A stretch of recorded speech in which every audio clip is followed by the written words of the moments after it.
हम अपनी ही माटी के, हम अपनी ही माटी के, हम अपनी ही माटी के।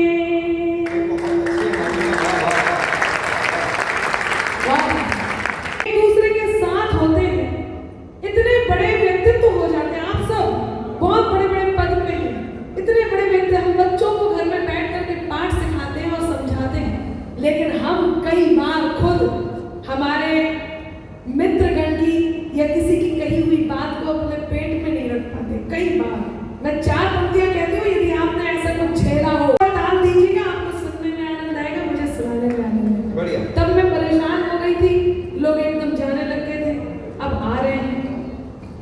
अब मैं ये सोच रही हूँ कि मैं रुकूं, वेट करूँ या फिर मैं सुनाती रहूँ, लेकिन आप लोग डिस्टर्ब मत होइएगा, आप सुनते रहिए। बाबूजी फोन हो गया हो तो अच्छा, डर तो ऐसे गए जैसे मैंने भाभी जी का संदेश दिया सुने कि कम ज्यादा में उलझी दुनिया सारी है, कम ज्यादा में उलझी दुनिया सारी है। अभी साथ में ताल देना है और चौथी पंक्ति यदि आपको लगे कि आप जिनके साथ हैं अक्सर ऐसा होता है, तो फिर वो भरपूर तालियां आनी चाहिए। सुनिएगा, बहुत प्रबुद्ध है आप सब, कि कम ज्यादा में उलझी दुनिया सारी है, कम ज्यादा में उलझी दुनिया सारी है, वक्त वक्त पे सबका पलड़ा भारी है। तुमने जिसको मेरी बात कही जाकर, तुमने जिसको मेरी बात कही जाकर, याद रहे उसकी मुझसे भी यारी है, याद रहे उसकी मुझसे भी यारी है, याद रहे उसकी मुझसे भी यारी है। सफल रिश्तों का एक मंत्र जरूर याद रखिए कि साजिश की सौगात पकड़ कर बैठ गए, साजिश की सौगात पकड़ कर बैठ गए, अनचाहे हालात पकड़ कर बैठ गए, जिनको मेरा हाथ पकड़ कर चलना था। यदि आपने भी महसूस किया हो तो मैं चाहती हूँ अभी ताली गाएं, चौथी पंक्ति में मुझे ये बताएं कि हाँ, आपने अपने रिश्तों में ये कई बार महसूस किया है और ऐसा नहीं होना चाहिए कि साजिश की सौगात पकड़ कर बैठ गए, अनचाहे हालात पकड़ कर बैठ गए, जिनको मेरा हाथ पकड़ कर चलना था, जिनको मेरा हाथ पकड़ कर चलना था। हैरत है वो बात पकड़ कर बैठ गए, हैरत है वो बात पकड़ कर बैठ गए, हैरत है वो बात पकड़ कर बैठ गए। और मुझे आपका इंतजार था, अब आगे तक आ जाइए, सीढ़ियों की जगह कुर्सियों पे पधार, तो बैठ जाइए, नहीं बैठ, आपको सच नहीं आ गया।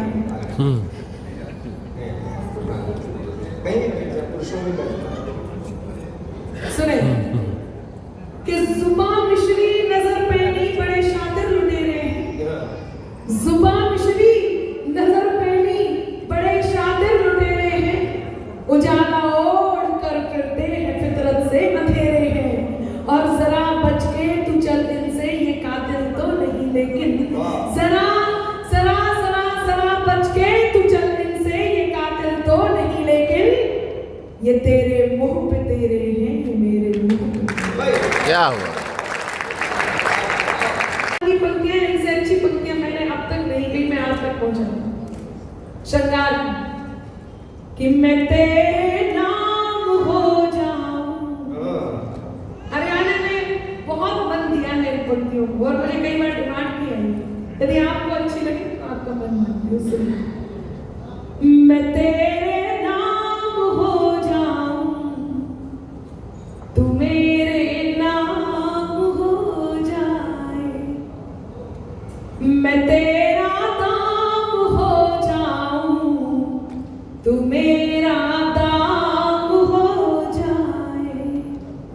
ना राधा सा ना मीरा सा विरह मंजूर है मुझको। अब हाथ दे। ना राधा सा ना मीरा सा विरह मंजूर है मुझको। बनूं मैं रुकमणी तेरी, तू मेरा श्याम हो।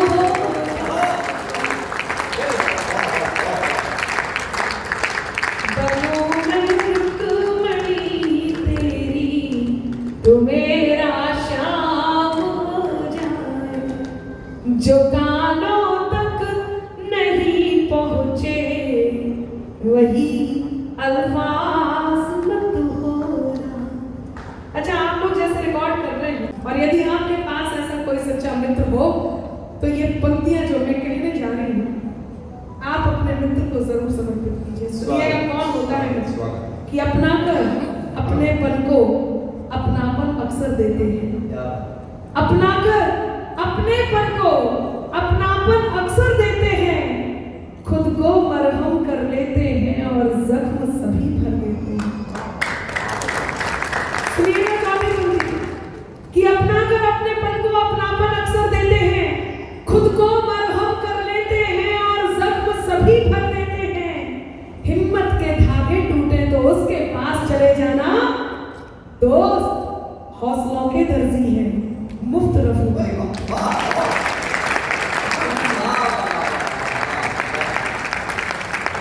दोस्त हौसलों के दर्जी हैं, मुफ्त रफू कर देते हैं। तब चाहे वो आपका दोस्त हो, आपके प्रियवर हो या आपकी प्रेयसी हो, आपके पति हो, आपकी पत्नी हो, आपका भाई हो, आपकी बहन हो, माता हो, पिता हो, कोई भी हो, पुत्र हो, पुत्री हो, ईश्वर हो, चाहे आपका भक्त हो, चाहे आपके गुरु हो, चाहे शिष्य हो, कोई भी जिससे आपको प्रेम है उससे ये पंक्तियां जरूर कहिए। मेरे बहुत मन की पंक्तियां हैं और बहुत वायरल पंक्तियां हैं और इन पंक्तियों ने कहीं मुझे पहचान भी इन दिनों दी है, तो मैं ये पंक्तियां आप तक पहुंचाती हूँ। सुनिए।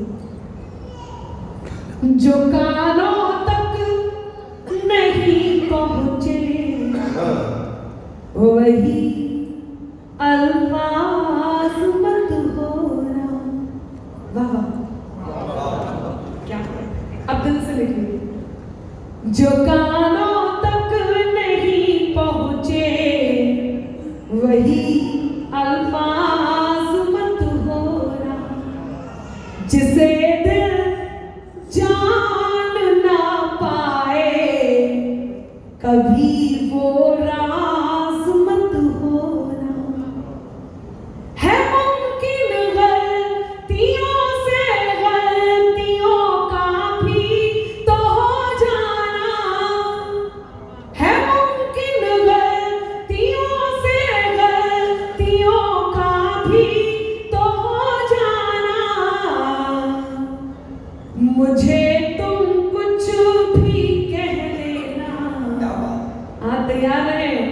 मुझे तुम कुछ भी कह लेना मगर नाराज मत हो।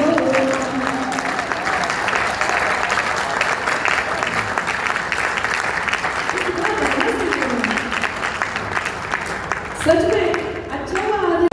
मैं 3 दिन पहले तिहाड़ जेल में था। मैं कवि सम्मेलन के लिए गया था। तो जब हम लोग वहां पर पहुंचे, वीर रस का कवि सामने चौकी बिछा दी गई, आतंकवादी ढूंढा गया, पढ़ क्या पड़ेगा। मैं गया और मैंने डायरेक्ट उसी से संवाद शुरू किया। मैंने कहा, हे आतंकवादी शिरोमणि, आप जगह जगह जाकर के बमबारी करते हैं। कभी आप अयोध्या जाते हैं, कभी अक्षरधाम जाते हैं, कभी मुंबई की चौपाटी पे जाते हैं, कभी दिल्ली संसद भवन आते हैं। एक बार करनाल भी हो या तो जो जवाब उस आतंकवादी ने दिया, अगर घमंड और गुरूर हो कि आप लोग करनाल में रहने वाले हो, तो वो तालियां मुझे बजा करके बता देना जिसका सम्मेलन सुन लो उस आतंकवादी को से गुजरना पड़ता है, देयर इज अ प्रोसेस। मैंने कहा वो क्या? बोले हमारा पहला आतंकवादी जाता है और एक भीड़ भरे इलाके में साइकिल खड़ी करके आता है। उसके आधा घंटे बाद हमारा दूसरा आतंकवादी जाता है जो साइकिल में आरडीएक्स फिट करके आता है, और उसके आधा घंटे बाद हमारा तीसरा आतंकवादी जाता है जो उसमें ब्लास्ट करके आता है। बोले करनाल में हमने कई बार साइकिल खड़ी करी,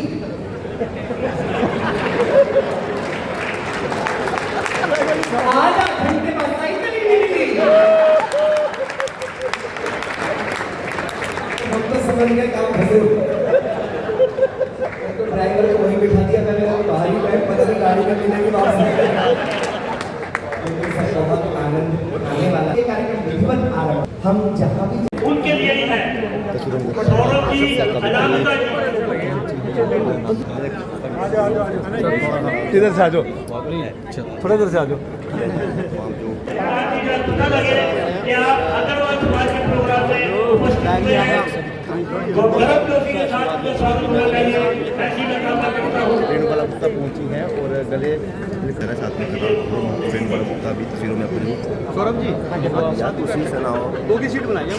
उनका नाम किया है ऊंचा, वैश्य समाज आप सुने महानों एक बार फिर भी कर रहा हूँ, अंबर सुबह खा रहे हैं नगरी किया है ऊंचा। मैं समझ गया, मैंने कहा जैसे आप अगर सब्जी मंडी जाओ, सब्जी तरकारी खरीद लें। सौरभ जी मैंने वो गलती को सुधार लिया है, साथ में मैंने जो है पूरा नाम देकर आपका स्वागत किया है कि आपने बड़ा आदमी यहाँ कोई नहीं बुलाया, आपने वो जनप्रतिनिधि बुलाया जो जनता के बीच में बैठे। इससे बड़ी सादगी, इससे बड़ी और कोई बात होगी सकती। मैं नमन करता हूँ आप सब उपस्थिति को। मैं चाहता हूँ कि विधिवत कार्यक्रम आरंभ हो। ये माइकल आज कहाँ है? अगर पॉसिबिलिटीज हो तो एक तो वैश्य महासम्मेलन ने मुझे यहाँ बुलाया और आज से कवि सम्मेलन है। मुझे करनाल आके बहुत अच्छा लगा। आप भी देख रहे हैं कितना अच्छा प्रोग्राम चल रहा है। इसका मतलब क्या है? अतिथि देवो भव। बोले हम आजाद उम्मीदवार लड़े आप, फिर भाजपा में आए, तो क्या कहेंगे? नवीन जी पहले ही भाजपा में। देखिए, बिल्कुल आजाद उम्मीदवार लड़ी। मेरे साथ परिवार ने मेरा चुनाव लड़ा। वो लोग ही मुझे चुनाव में लेकर आए और उन्होंने मेरा चुनाव भी लड़ा। और बात ये है कि मुझे अपने हिसार के काम करवाने हैं, हरियाणा का विकास करवाना है। मैंने ज्वाइन कर लिया, समर्थन दिया हरियाणा सरकार को। सम्मेलन में पहुंचे आज मेरे करनाल वाले भाइयों ने बुलाया है यहाँ पर। मुझे आके यहाँ पर बहुत अच्छा लग रहा है और मैं यहाँ पर आज इसमें आज से कवि सम्मेलन में आई हुई हूँ। अपने परिवार, मेरा परिवार है, अपने परिवार के बीच में आके बहुत अच्छा लगा। Thank you.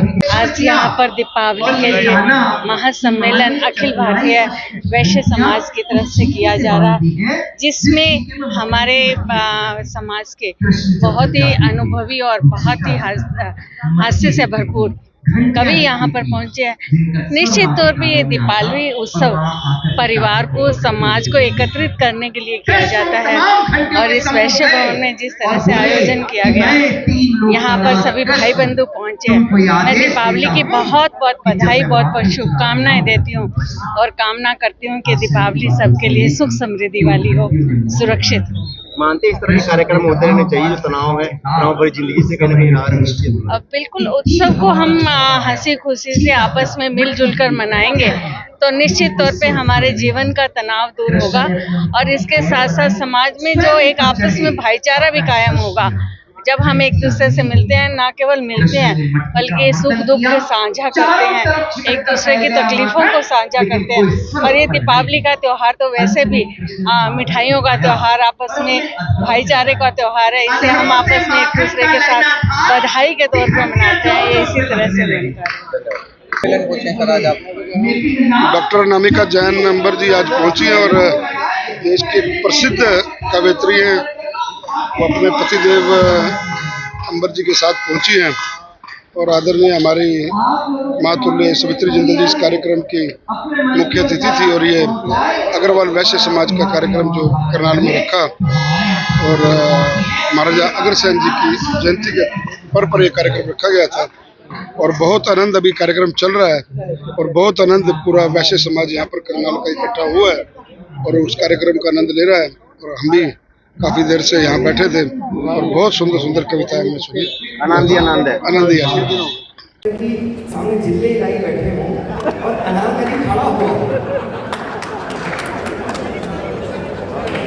और भी किया, तो मैं आपको बता रहा हूं, बनिया का कौतुक अगर देखना है तो क्या कौन बनिया बनिया हो जो मिनिमम इनपुट से मैक्सिमम आउटपुट निकाल सके।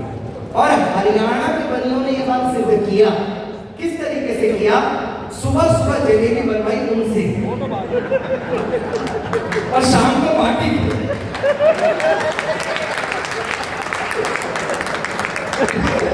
पूरा देश देख रहा था कि कहां चल रहे हैं जलेबी, और फिर पूरे देश ने देखी कि कोई जलेबी कहां करके बटी।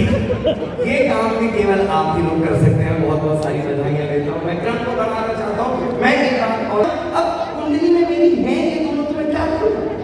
मैं बहुत मन के साथ उनकी बात करता हूं। ऐसा यशस्वी प्रधानमंत्री हमारे देश को मिल नहीं सकता जैसा मिला हुआ। क्या गजब की दूरदृष्टि है साहब। आप लोग सब जानते हैं, पिछले दिनों जापान गए थे माननीय प्रधानमंत्री जी नरेंद्र मोदी जी।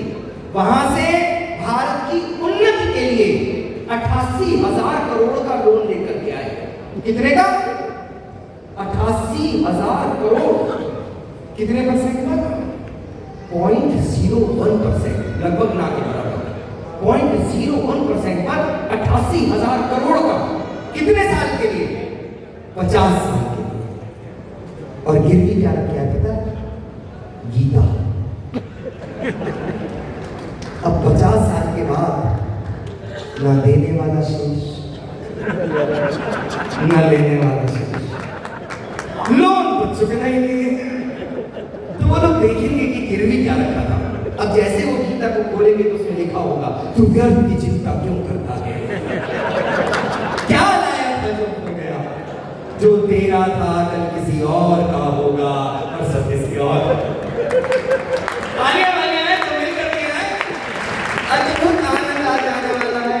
प्रचुर मात्रा में आप यहाँ उपलब्ध हैं, मौजूद। तालियां बजाइए आप सब, जोरदार तालियां बजाइए। बस ऐसे ही बजाते रहिएगा सर। थोड़ी देर के लिए आनंद में मस्ती में बैठिएगा। मैं चार पंक्तियों से अपनी बात शुरुआत करूंगा। भैया ने क्या दिखा राष्ट्रभक्ति देशभक्ति, तब भैया ने अपनी कविता लिखनी शुरू की। मुझे जब मेरी प्रेमिका छोड़कर गई तब मैं कवि बना। कुछ ना कुछ होता किसी के साथ तब जो बनता है।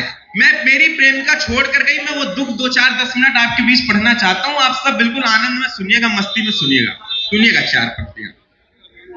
कि साइकिल जैसी हमें पहले वो दिखती थी, चलते चलाते अब कार हो गई है वो।